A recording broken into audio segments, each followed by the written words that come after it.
Bom, nós apresentamos os modelos monetários, o PILB apresenta os modelos monetários em 3 gerações de modelos.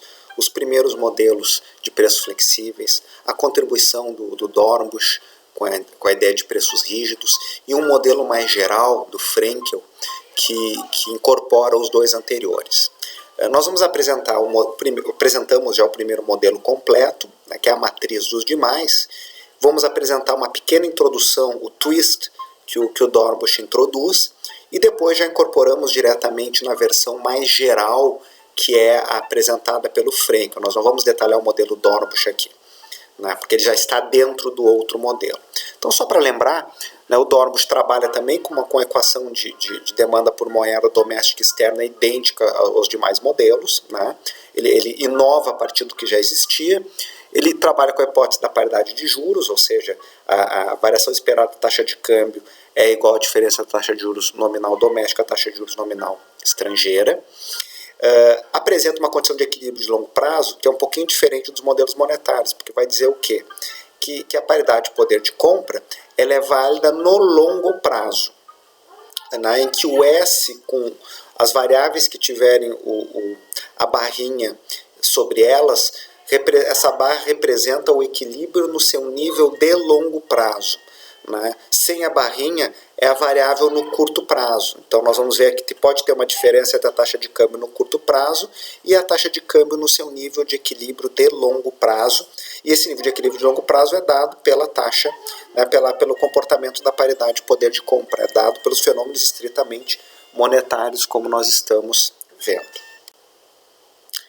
A equação 7.13, lá no PILB, é aquela que mostra, né, o parâmetro de ajuste, né, a taxa de câmbio nominal, S, quando ela está no seu equilíbrio de longo prazo, a variação esperada da taxa de câmbio é nula.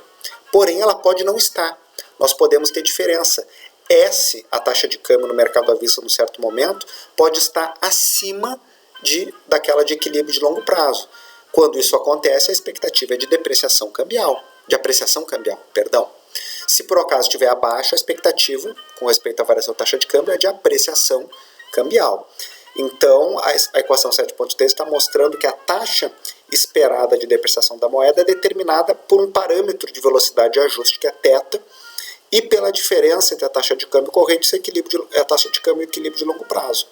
Então, quando a taxa corrente está acima de equilíbrio de longo prazo, se espera uma apreciação da moeda doméstica, o contrário, quando ela está abaixo.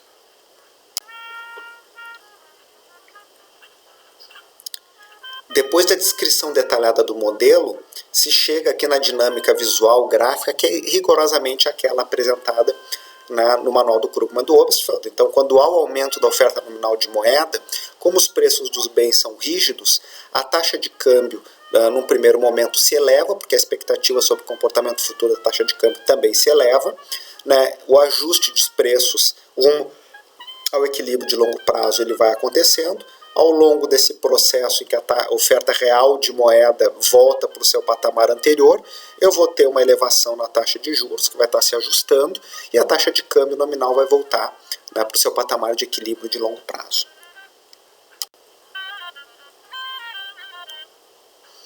Com isso, nós temos condições agora de pegar o modelo do Frenkel, de 79, né, que é o modelo que incorpora os anteriores. Então, é a mesma apresentação dos modelos monetários de preços flexíveis, só que agora incorporando a rigidez de preços de curto prazo, né, que o modelo o modelo do Dornbusch trata, e verificando, né, a partir de um conjunto de manipulações algébricas, como eu posso ter uma situação onde, se o ajuste de preços for instantâneo, preços flexíveis, o resultado é o do modelo monetário, porém se houver problemas de ajustes de preços, naquele nosso θ não tender a um ajuste rápido ao infinito, como nós vamos ver, nós temos aí um equilíbrio que vai se ajustando em função dos diferenciais de juros, como nós vamos ver na sequência.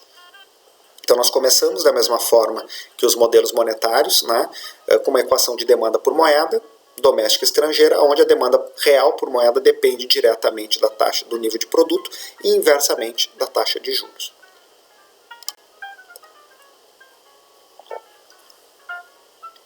Rearranjando esses termos, nós podemos chegar na equação 7.24, né, que está mostrando aí os efeitos ou as diferenças entre a oferta de moeda doméstica e estrangeira, né, em função das variáveis que determinam, né, a demanda por moeda doméstica e estrangeira.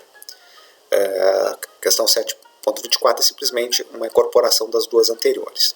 Assume-se aqui que a paridade de juros funciona e, portanto, os bens, os ativos aqui nesse caso, são substitutos perfeitos entre si, não há nenhum componente adicional de risco.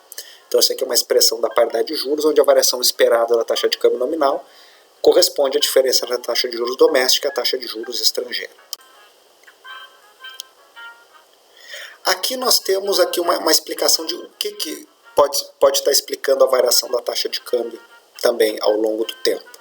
Então, assim como no modelo do Dornbusch, se assume que a depreciação esperada da taxa de câmbio depende, é uma função positiva da diferença entre a taxa de juros doméstica, a taxa de juros à vista e a taxa de juros, a taxa de câmbio à vista, S, e a taxa de câmbio de equilíbrio de longo prazo. Então, se tudo mais não se altera, né, se não há expectativa de aceleração da inflação doméstica e estrangeira, se a taxa de câmbio à vista S estiver acima da taxa de câmbio de longo prazo, há uma apreciação esperada, se estiver abaixo, há uma depreciação esperada. Adicionalmente, se incorporam as expectativas, né, com respeito ao comportamento da inflação no longo prazo, né. Então, se nós tivermos a taxa de câmbio S igual a de longo prazo, aquele primeiro componente é nulo. E a taxa de câmbio esperado representa a diferença entre a expectativa de inflação doméstica e a expectativa de inflação estrangeira. E por que eu posso explicar desta forma? Ora, a paridade de juros vai dizer que a variação esperada da taxa de câmbio é a diferença entre a taxa de juros nominal doméstica e a taxa de juros nominal estrangeira. A taxa de juros nominal doméstica, como nós vimos antes, pode ser decomposta entre a expectativa de inflação doméstica e a taxa real de juros doméstica, e a estrangeira, a expectativa de inflação estrangeira é a taxa de juros real estrangeira. Dada a hipótese de Fischer, que é válida aqui também, se as taxas de juros reais são iguais, eu posso representar a taxa de juros nominal diretamente pelas diferenças entre a inflação esperada. Então, uma outra forma de colocar a nossa paridade de juros. A equação 7.27 resolve a equação 7.26 para S menos, né, S estrela. Né, uma outra forma de enxergar a mesma relação. Então, vou ter que multiplicar os dois lados por 1 sobre θ e jogar tudo que não é S, né, o S com a barrinha menos S que estava na outra equação vai para o outro lado, os sinais se invertem, eu multiplico 1 sobre θ dos dois lados, né, rearranjo os termos e tenho aqui, não é uma representação da mesma relação anterior, né, em que se explica a diferença entre a taxa de juros, taxa de câmbio S no mercado à vista com respeito ao seu equilíbrio de longo prazo, em função de diferenças entre as taxas de juros, entre as taxas reais de juros, né? Lembrando que R é a taxa nominal e P estrela é a taxa de câmbio, PE com a bolinha é a expectativa inflacionária. Então a equação 7 simplesmente está dizendo que a diferença entre a taxa de câmbio atual, corrente, e aquela que é de equilíbrio de longo prazo é proporcional às diferenças entre as taxas de juros reais, né, dada ali pelos termos que estão entre colchetes. Né, as taxas reais estão entre parênteses, dada a relação em colchete ou diferencial. Então, se a taxa de juros real doméstica é maior do que a taxa de juros real estrangeira, se espera uma depreciação da moeda doméstica até que as taxas de juros, né, se equalizem no longo prazo. Quando as taxas de juros reais são idênticas, todo aquele componente direito é zero e, portanto, a taxa de câmbio nominal é igual à taxa de câmbio de longo prazo. Né? Enquanto houver alguma diferença, eu vou estar tendo ajustes neste mercado. Quando as taxas reais se igualam, simplesmente se anula o componente direito e S é igual a S com a barrinha, taxa de câmbio nominal estará no seu nível de equilíbrio de longo prazo. Dito de outra forma, A taxa de câmbio nominal atinge seu equilíbrio de longo prazo dado pela paridade de poder de compra quando as taxas de juros reais são iguais, conforme a hipótese de Fischer. 7,28 é uma outra forma de expressar condição de equilíbrio, a condição de equilíbrio de longo prazo, né? A paridade de poder de compra de equilíbrio de longo prazo. 7,29 está me dizendo, né,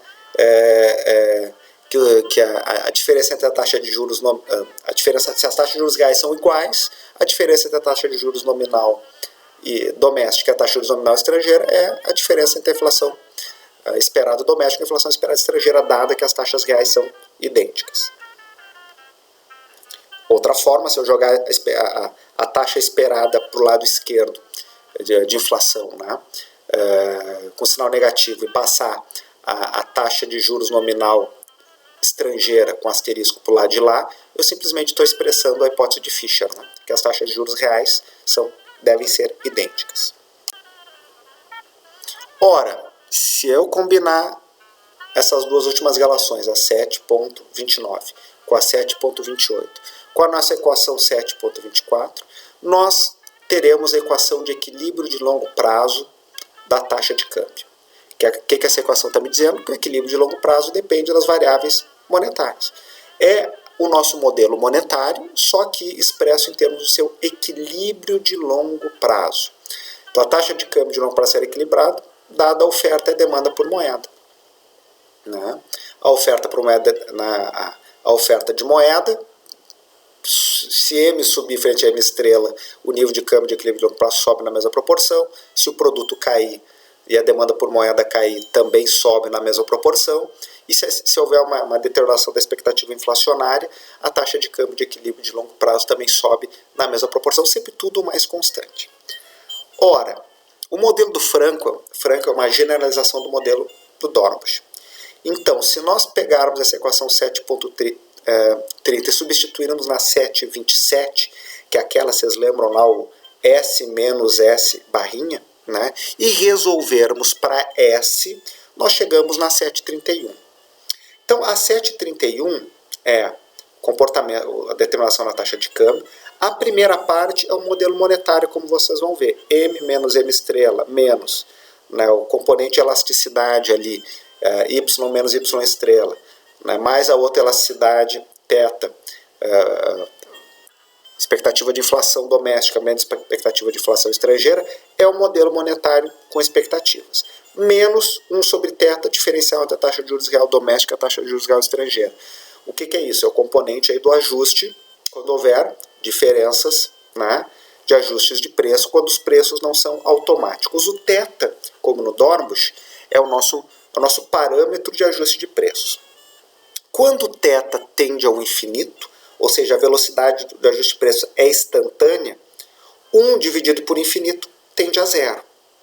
Portanto, quando o ajuste de preço é instantâneo, eu não tenho diferenciais entre as taxas de juros reais. Eu estou no mundo da arbitragem perfeita, da hipótese de Fischer, e, portanto, a taxa de câmbio é determinada exclusivamente, não é pelo diferencial entre a oferta de moeda doméstica e estrangeira, positivamente, negativamente, os diferenciais entre o produto doméstico e estrangeiro, que representa a demanda por moeda, e positivamente dos diferenciais entre a inflação esperada doméstica e estrangeira.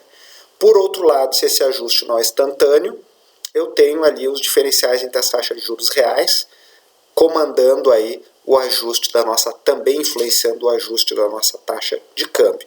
No longo prazo, esse componente tem que ser nulo. Por quê? Porque os preços todos se ajustam e porque as taxas de câmbio reais se igualam, né? Então ali aquele diferencial vai ser nulo por construção, por definição. Portanto, essa expressão 7,31 ela é mais geral que as anteriores, porque ela incorpora o resultado do modelo monetário, incorpora o ajuste que o Dornbusch sugere por existência de rigidez e apresenta essa rigidez, né, também em termos de diferenciais entre as taxas de juros reais, doméstica e estrangeira. Nós sabemos que no longo prazo, quando no mundo do ajuste completo de preços, não pode haver esses diferenciais. Também no mundo monetário, porque nós vimos com o Krugman e com seus coautores que este modelo ele não permite choques reais. Quando há choques reais, eu tenho que incorporar aí algum outro componente que não está aqui, mas que apareceu no modelo geral do Krugman e dos seus coautores. Portanto, o modelo do Frenkel, o que ele explicita é que se há algum tipo de desequilíbrio, né, entre as taxas de juros reais, vai ter um desvio entre a taxa de câmbio de curto prazo e seu equilíbrio de longo prazo. Né? Se a taxa de juros real doméstica é menor do que a taxa de juros real estrangeira, então vai tá acontecendo uma subdesvalorização da moeda doméstica frente ao seu equilíbrio de longo prazo. E deve-se esperar uma apreciação da taxa de câmbio para corrigir essa diferença e vice-versa, né? Se a taxa de juros estiver real doméstica, né, estiver acima da taxa estrangeira.